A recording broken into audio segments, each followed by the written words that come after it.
Good afternoon, it's Mark Adams here. Hope you're doing well. In this video, I want to share with you a market update on what we're doing in the last 12 months, comparatively speaking, 2021 from 2020. And the information I'm going to share with you is coming directly out of the Central Virginia Regional Multiple Listing Service. I'm going to share my screen with you real quick so you can see the slide that I'm going to be seeing.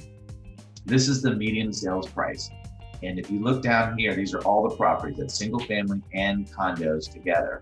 And you can see back in May of 2020, the average or the median sales price was $265. And now in May of 2021, you can see that it's up to $297. That's 12.3% up. Now, just so you know, to kind of give you an idea, on average, the property values typically go up somewhere between 3 to 5% per year. So as you can see, that's a big number. Now, single family, you can see it's up from 268 to 303, and then condos is 249 to 263. Both of these are up in value. So the next screen, or the next slide, is the average or the average days on market. So once again, this is in the last 12 months, and I'm going to look at the all properties to kind of give you an idea. Now, they have it broken down into price range and they have it broken down into bedrooms. But really, if you take a look from May of 2020 to May of 2021, it's 34 days down to 24 days, which that means it's down 29% as far as how many days on the market, which is pretty amazing. And that's all properties, that's single family and condos alike. So let's check out the next one.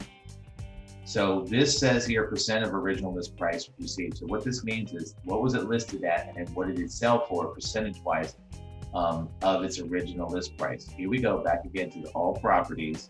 And as you can see, in May last year, it was 98.4% of asking price is what the average was. Now it's 101%.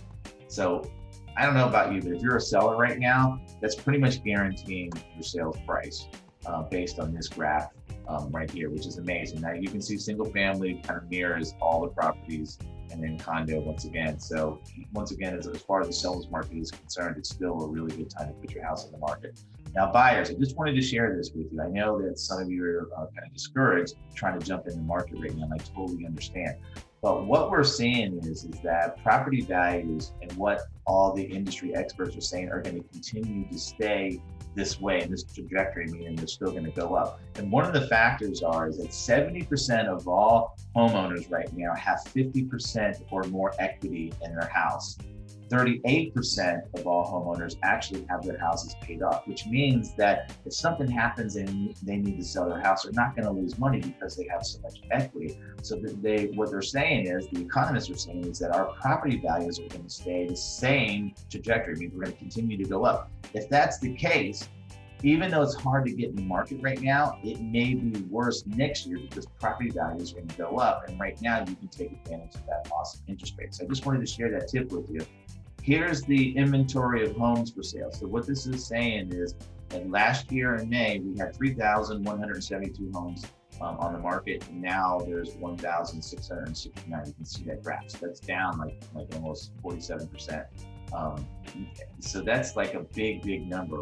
So once again, there's not as much inventory. And what's happening, there's a lot of first-time home buyers that are in the marketplace that weren't there. The next generation is up buying houses, and so they're flooding the market with buying houses. And what's happening, there's not as many people that are of the same size generation that are selling their house. So that's what's creating all this demand right now. And then the last slide I wanted to show you was months supply of inventory. So what that means is that if another house didn't go on the market, how many houses or months worth of inventory would we have before we run out? And once again, if you look at all properties here, this time last year in May, it was 1.9 months. Now we're down to not even quite a month of inventory before we don't have any more new properties. So this is telling me, once again, if you're a seller, it's probably a really good time to get your house on the market, get the most amount of money that I've ever seen in the 21 years that I've been in the business as far as above value, which is amazing. The other thing is that I think the market's starting to soften up a little bit just in working with a couple of the last transactions. Now, nobody will really know when the market's changed until we look back. Obviously, people will make predictions. But I do believe it's starting to change a little bit and get a little bit more realistic. However, the data doesn't show that. The data shows that it's still a strong seller's market. If you have any questions for me, if you're interested in knowing what your property value is, maybe you might be 6 months, maybe a year out, feel free to give me a call. I would love to help you out in any way that I can. Thank you so much and have a great day.